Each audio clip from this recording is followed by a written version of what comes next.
Circuit breaker પર કરવામાં આવતા બ્રેકિંગ કેપેસિટી ટેસ્ટ સમજાવો. તો બ્રેકિંગ કેપેસિટી ટેસ્ટ એ સર્કિટ બ્રેકરની ફોલ્ટ ક્લિયરિંગ સમયે રેટેડ શોર્ટ સર્કિટ કરંટને સુરક્ષિત રીતે અટકાવવા એટલે કે બ્રેક કરવાની ક્ષમતા ચકાસવા માટે કરવામાં આવે છે. હવે જ્યારે ફોલ્ટ થાય છે ત્યારે બ્રેકરે ખૂબ જ ઊંચા ફોલ્ટ કરંટને બ્રેક કરવો જોઈએ અને અવરોધવો જોઈએ. આ ટેસ્ટ રીસ્ટ્રાઇક, રીઇગ્નિશન અથવા તો ઇન્સ્યુલેશન ફેલિયર વિના સલામત ઇન્ટરપ્શન એટલે કે વિક્ષેપ સુનિશ્ચિત કરે છે. આ ટેસ્ટ એ ખાતરી કરવા માટે કરવામાં આવે છે કે breaker rated symmetrical short circuit કરંટને ઇન્ટરપ્ટ કરી શકે છે.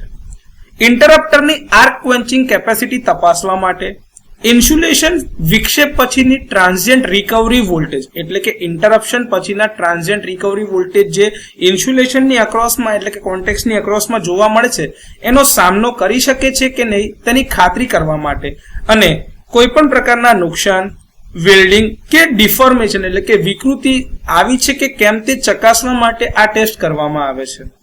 હવે આ પરીક્ષણની અંદરમાં બ્રેકર દ્વારા એક નિયંત્રિત શોર્ટ સર્કિટ કરવામાં આવે છે એટલે કે કંટ્રોલ્ડ એન્વાયરમેન્ટમાં શોર્ટ સર્કિટ થાય છે. બ્રેકરને કરંટ વેવ ઉપરના એક ચોક્કસ બિંદુ ઉપર ઓપન કરવા માટેનો આદેશ આપવામાં આવે છે એટલે કે કમાન્ડ કરવામાં આવે છે. આમાં એક માસ્ટર સર્કિટ બ્રેકર છે અને એના પછી ટેસ્ટ હેઠળ જે સર્કિટ બ્રેકર તમે મૂક્યું છે તે મૂકેલું હોય છે અને બંનેને વારાફરતી ઓન કરવામાં આવશે. હવે બંને બ્રેકર ઓન થયા બાદ તમારે મેકિંગ ઓપરેશન કરવા માટે મેક સ્વિચને ઓન કરવાની રહેશે. જેવી મેક સ્વિચ ઓન થશે એટલે સપ્લાય લોડ સુધી જશે.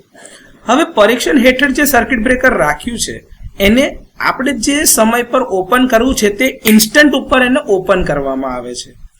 એ વખતે ઓસિલોગ્રામમાંથી આપણે જે પરીક્ષણ દરમિયાનના જે રીડિંગ લેવાના છે તેમાં recovery voltage, symmetrical breaking current, asymmetrical breaking current, એનું એમ્પ્લિટ્યુડ ફેક્ટર, એની નેચરલ ઓસિલેશનની ફ્રીક્વન્સી અને rate of rise of restriking voltage જેવી રાશિઓ એનું આપણે અવલોકન લઈએ છીએ અથવા તો એનું આપણે રીડિંગ લઈએ છીએ. જો ફોલ્ટ કરંટ સંપૂર્ણપણે ઇન્ટરપ્ટ થઈ જાય તે વખતે કોઈ રીસ્ટ્રાઇક ના થાય અથવા તો રીઇગ્નિશન ન થાય, કોન્ટેક્ટ અને મિકેનિઝમને કોઈ પણ પ્રકારનું નુકસાન ન થાય અને ટ્રિપલ આરવી જે છે એની માન્ય મર્યાદામાં હોય તો બ્રેકર જે છે એને બ્રેકિંગ કેપેસિટી ટેસ્ટ પાસ કર્યો છે એમ કહેવાય.